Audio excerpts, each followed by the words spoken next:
Hey guys, thanks for stopping by Ballistic Barbecue. A while back I received a question from one of my viewers asking if I've ever heard anything about a product called the JB7000. I'd never heard of it. Did some Googling and I discovered what it is. It's a system for converting your kettle style barbecues or grills like the Weber into a pretty effective smoker. So, as I looked deeper into this product, I discovered that the man who invented them, his name is Master Chef Joe Jones, and he is a pretty well-known figure here in the San Diego barbecue community. Grew up in Mississippi, but now his roots are planted firmly here in San Diego. Anyway, I went ahead and emailed them, and I offered to do a product review on their JB7000. And they accepted. I'm stoked. So first off, let me show you this JB7000.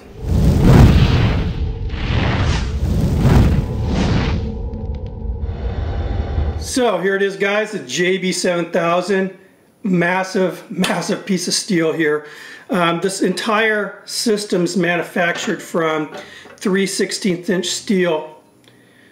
Built like a tank, I'll tell you that. It's got lifting handles, and I'm guessing the weight is probably, I don't know, 25-30 pounds, so it's definitely going to last a while. Now, what this is what they call their retrofit system, and it's designed for your kettle style grills, and they make these systems starting at the 18-inch diameter, and they go up from there. If you buy the retrofit set, what it comes with is this, which is, your basic, this is, your basic 22.5-inch grate with obviously a square in the middle. And let me see here. This is how it goes. So the heat source is going to be down below the grate. Your wood is going to be up above. Now, they also manufacture, like the competitors, I guess you'd call them, a grate that hovers up above. So you'll be able to pretty much double the amount of food that you put on this if you get that accessory. Anyway, I explained to Joe that this is not a commercial for his product. It is an actual review. I'm going to be honest with you guys and him what I think of it. I have not used it yet. I've been chomping at the bit to get this thing fired up, and what I'm going to be doing for you today is cooking a rack of pork spare ribs, some pretty big beef short ribs, some chicken thighs, some chicken legs, and some boneless, skinless chicken breasts, which Joe says I'm going to be amazed at how tender and moist they're going to come out. So let's not talk anymore, let's get to cooking. Alrighty guys, so obviously here is the JB1000 in place. I've got half of this filled with charcoal. I'm using Kingsford briquettes. They're the Kingsford competition, and 45 briquettes makes halfway, which is pretty impressive. And they're saying we can easily pull off 5 to 7 hour cooks on this thing right here. What I'm going to do now is add some wood.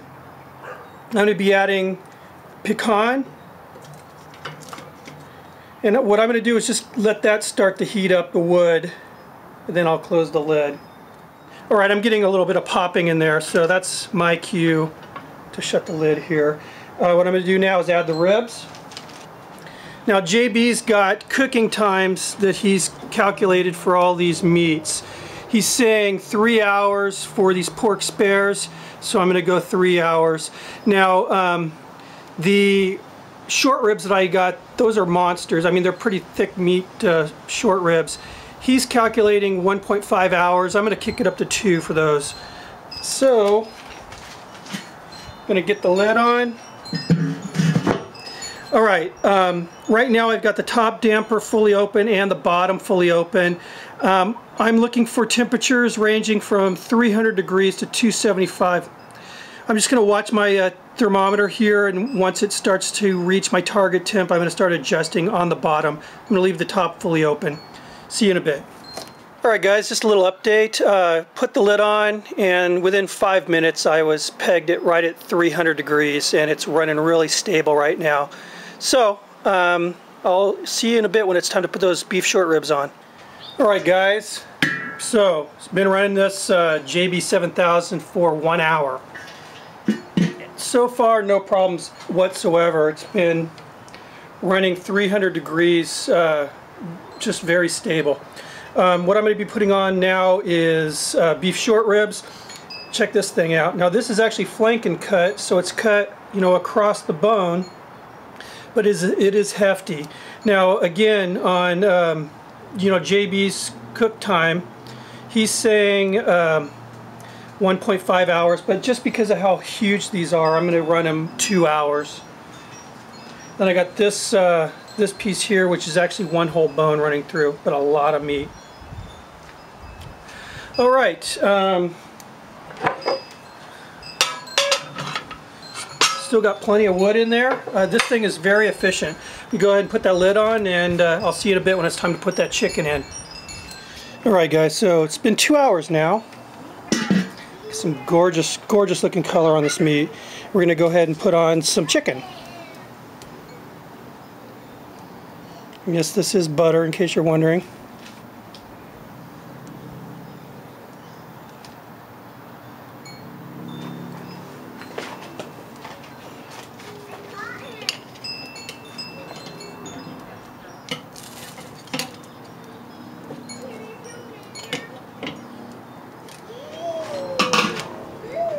Alright, so we're going to go ahead and put on the lid here, and about another hour or so we'll be eating here. I got the boneless chicken breast put on towards the end of this cook. See you in a bit.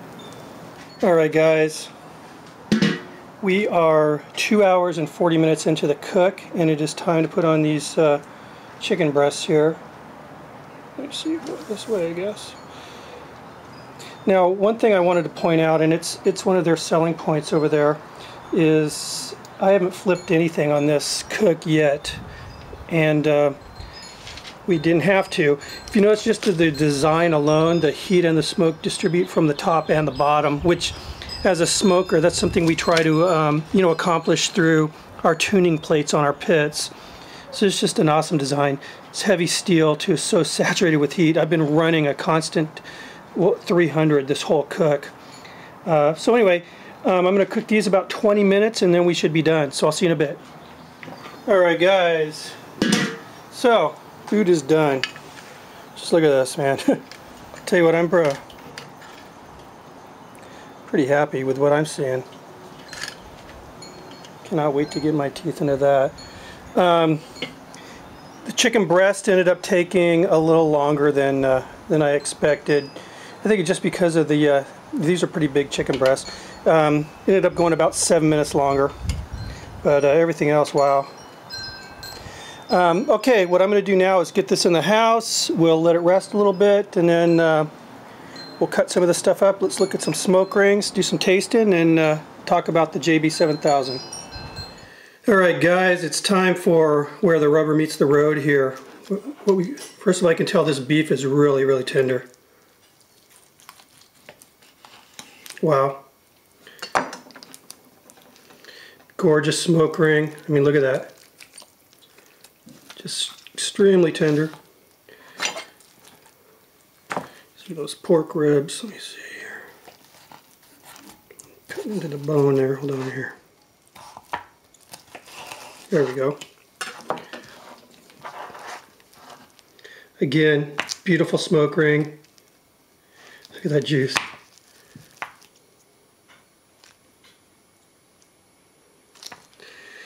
Very nice. The chicken. Alright.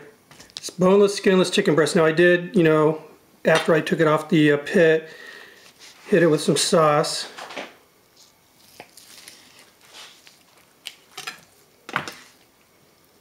Oh my gosh. That's surprising. Let me see what else. I don't even need to test. I mean, this feels so just tender.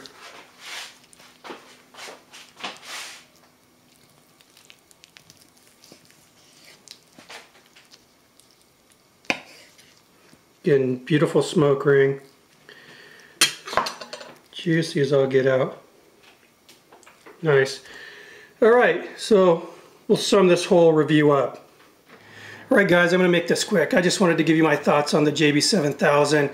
First of all, I had never cooked on this thing in my life, and very easy to figure out. And I can guarantee if I can figure it out, anybody can. Extremely straightforward design. Just pretty much load it with the fuel, light it up, throw some wood on, you're good to go. One thing I really liked about it as I was watching this cook progress was the fact that it's, you know, distributing heat and smoke on both above and below the food, which is something we strive for, you know, with our tuning plates on our bigger pits. So kudos to Joe for that. That's an awesome idea. The design, like I said, is straightforward. The construction, it's built like a tank. The one thing I guess there might be a few eyebrows raised is the price. It's definitely a lot more expensive than the competitor. The 18-inch grate version of mine runs about $175. With that in mind, again, it's kind of like apples and oranges. I mean, comparing my custom smoker that I have now to my old pit, you know, not that big of a difference as far as size and volume, but the construction and everything, it's apples and oranges. And I think that's kind of where this falls. This would be perfect for somebody who, you know, owns a Weber and wants a smoker. You know, it's not going to take up any room, and you're going to get a performance like you would, you know, a bigger pit. Even without the hovering grate, I could easily put 4 racks of ribs on there. That being said, I plan on getting that hovering grate. I guess they're also making a kebab rack now, so as I get accessories for this thing, I'll do some videos and let you guys check them out. Anyway, I know that Joe's going to be reading your comments, so share your thoughts. And on that note, I'll see you on the next video. Cheers.